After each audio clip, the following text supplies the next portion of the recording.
아침 출근길, 평소 같으면 먼지와 소음으로 가득했을 공사 현장이 유난히도 조용합니다. 안전모를 쓴 인부들의 발걸음 소리도, 자재를 나르는 덤프트럭의 굉음도 들리지 않습니다. 겉으로 보기엔 공사가 진행 중인 것처럼 보이지만 그 속을 들여다보면 이미 중단된 현장이 적지 않습니다. 많은 분들이 대체 무슨 일이 벌어진 걸까? 하고 궁금해하실 텐데요. 지금 대한민국 건설업에는 눈에 보이지 않는 균열이 빠르게 퍼지고 있습니다. 그동안 우리 경제 성장의 상징이자 수많은 일자리를 만들어왔던 그 건설업이 말입니다. 그런데 이상하게도 이 불황은 조용하게, 그리고 아주 깊게 번지고 있습니다. 현장에서 들려온 가장 충격적인 말 중 하나는 일당을 낮춰도 일이 없다는 말이었습니다.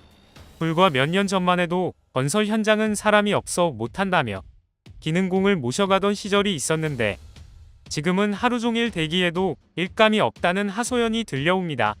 실제로 중소건설사만 따지면 올해에만 400곳 넘게 문을 닫았고 하루 평균 2곳꼴로 파산하고 있습니다. 자재비는 뛰고 공사비는 오르는데 분양은 안 되고 빌린 돈의 이자는 감당이 안 되니 버틸 방법이 없는 것입니다.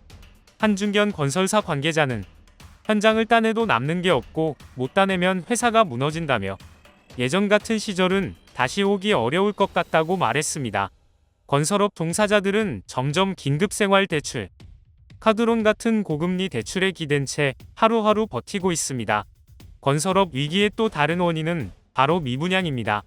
최근 발표된 통계를 보면 전국 미분양 주택이 6만 6천 가구를 넘었고 그중 절반 가까운 3만 가구가 소위 악성 미분양입니다. 악성 미분양이란 공정률 80% 이상, 즉 거의 다 지어놓고도 팔리지 않는 집을 뜻합니다. 이 말은 건설사 입장에서 지어도 돈이 묶이고 안 지어도 돈이 새는 상황이라는 뜻과 같습니다. 특히 지방은 인구 유출이 지속되면서 수요가 크게 줄었고 단지마다 빈집이 늘어나는 상황입니다. 집이 팔려야 건설사도 다음 공사로 넘어갈 수 있는데 팔리지 않으니 자금줄이 막히고 자금줄이 막히니 결국 부도가 나는 악순환이 시작되는 것입니다. 많은 분들이 아니, 집값도 비싸고 건설비도 비싼데 왜 건설사가 망하지? 라고 궁금해하십니다. 문제는 순이익이 아니라 초기 비용입니다. 건설사들은 아파트 한 동을 짓기 전부터 엄청난 자금이 필요합니다.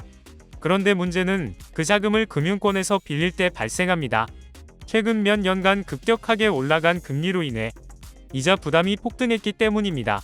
실제 조사에서 건설사 47%가 이자조차 제대로 못 갚는 상태라는 결과가 나왔습니다. 여기에 철강, 시멘트 등 건설 중간재는 지난해 대비 수십 %씩 올랐고 안전 규제 강화로 인건비까지 상승했습니다. 건설사가 단순히 물량만 받으면 된다는 시절은 이미 끝났습니다.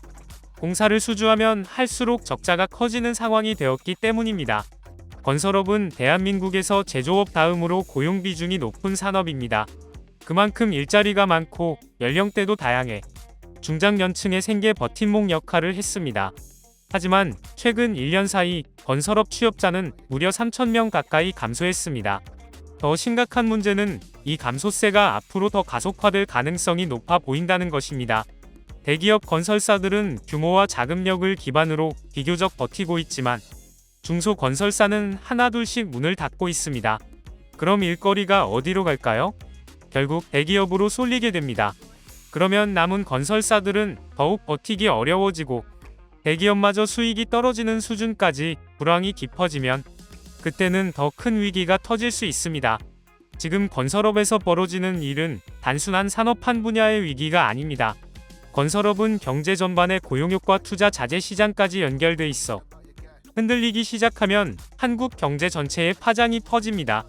건설사가 공사를 멈추면 제조업이 타격을 받고 제조업이 줄어들면 지역 경제가 흔들리고 지역 경제가 무너지면 소비가 감소해 다시 경기 침체가 반복되는 구조입니다. 결국 지금 필요한 것은 미분양 해소, 금리 안정, 원자재 가격 관리, 중소건설사 금융 지원 등 복합적 대책입니다. 많은 전문가들이 건설업이 먼저 무너지면 경제 전체가 흔들릴 수 있다고 경고하는 이유도 바로 여기에 있습니다. 지금 한국 건설업은 그 어느 때보다 어려운 시험대에 올라와 있으며 앞으로 어떤 선택을 하느냐에 따라 산업 전체의 생존이 갈릴 것으로 보입니다. 구독과 좋아요 그리고 알림 설정하셔서 매주 자동차에 대한 다양한 설명 들어보시고 설명 영상뿐만 아니라 화물차 계약 영상, 매매 영상 다양하게 있으며 디젤 트럭 어플을 통해 화물차 영업용 번호판 최고가 견적 실시간으로 받을 수 있으니 많은 관심 부탁드립니다. 감사합니다.